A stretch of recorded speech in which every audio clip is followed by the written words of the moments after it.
My husband used to smile every time he said it. "You'll never leave me." At first, I thought it was his strange way of saying he loved me. We had been married for 8 years, living in a quiet suburb outside Denver, Colorado. We had a modest house, 2 reliable cars, and a routine that looked perfectly normal from the outside. People thought we were one of those couples who had everything figured out. They didn't see what happened after the front door closed. My name is Claire, and for years I confused comfort with happiness. It never started with yelling. It started with little comments. "You wouldn't survive on your own. You've never handled the finances. Nobody would put up with you like I do." Each sentence sounded small by itself. Together, they slowly became the voice inside my own head. When I suggested taking a weekend trip with my sister, he laughed. "Why waste the money? You'll be back here anyway." When I wanted to apply for a management position at work, he told me the extra responsibility would be too much for me. "You always get overwhelmed." So I didn't apply. Every time I made myself smaller, our marriage became easier for him. I stopped arguing. I stopped asking. I stopped believing I deserved more. The strange thing about losing confidence is that it happens quietly. One day you wake up and realize you've been asking permission to make decisions about your own life. Then came the dinner that changed everything. We were having dinner with another couple from church. They were talking about travel plans, and someone asked if I'd ever wanted to visit Italy. Before I could answer, my husband smiled. "Claire doesn't like adventure." Everyone laughed politely. But that wasn't true. I'd been dreaming about Italy since college. He knew that. On the drive home, I finally said something. "Why did you answer for me?" He shrugged. "Because I know you." "No," I replied softly.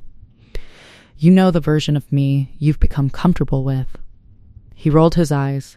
"You're being dramatic." That conversation ended like every other one, with silence. Weeks later, our company announced another round of promotions. My manager pulled me aside. "I think you'd be great leading the regional team." I almost declined automatically. Then she said something I still remember. "I hope you're saying no because you don't want it, not because someone convinced you you couldn't do it." I couldn't stop thinking about those words. That night, I filled out the application. I didn't tell my husband, not because I wanted to hide it, because, for the first time in years, I wanted one decision to belong only to me. 3 weeks later, I got the promotion.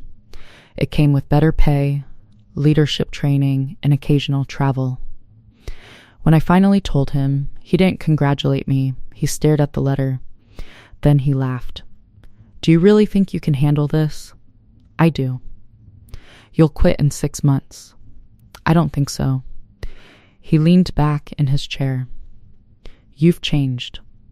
Maybe I had. The promotion introduced me to women who lived differently, women who made decisions without apologizing, women who respected their partners but didn't disappear inside their marriages. One afternoon during leadership training, we discussed personal boundaries, not business boundaries. Personal ones. The instructor asked everyone to write one sentence beginning with, "I deserve."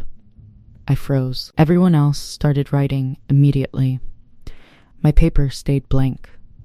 Eventually, I wrote 4 words. "I deserve to matter." I looked at the sentence for several minutes before folding the paper into my notebook. Something inside me had shifted. Small, but permanent. Over the next few months, I stopped explaining every decision. If I wanted coffee after work, I got coffee. If I wanted to visit my parents, I visited them. If I needed quiet, I took it. He noticed immediately. "You've become selfish." "No," I answered calmly. "I've become present." The distance between us kept growing, not because I hated him, because I finally stopped abandoning myself. Then one Saturday morning, while cleaning the office, I found an envelope sitting inside his desk drawer. It wasn't hidden, just carelessly tucked beneath some paperwork. Across the front were 4 words: apartment lease application. Both pages had already been signed, only one signature was missing. Mine wasn't there, his was. I turned another page. The move-in date was exactly 3 weeks away. At that exact moment, I heard his car pulling into the driveway. I quietly placed every page back into the envelope, closed the drawer, and walked into the kitchen before he opened the front door. He smiled as if nothing had happened, and I smiled back. But inside, I knew one thing for certain. The man who always said I'd never leave him had already been planning to leave me first. That night, I barely slept. Not because I was heartbroken, because I finally saw the truth without excuses. For years, I believed I was the one holding our marriage together. Now I realized I had simply been holding on. The next Monday, instead of confronting him, I scheduled an appointment with an attorney. I brought copies of our financial records, retirement accounts, mortgage statements, and every document I could legally access. The attorney listened quietly before speaking. "You've done something very important." "What?" "You came here before reacting. For the first time in years, someone treated me like I was capable."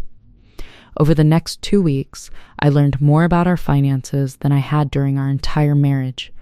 There was no secret fortune, no hidden disaster, just years of decisions made without me. The apartment lease wasn't because he had been forced to leave, it was because he had assumed I would simply accept whatever happened next.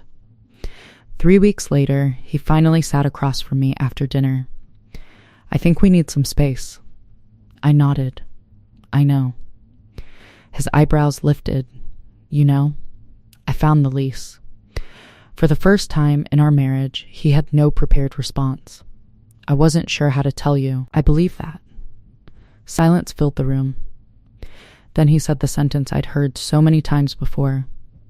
"You'll never leave me." I looked at him calmly. "No, I already have." He frowned. "We're sitting in the same house." I left the moment I stopped believing your version of who I was.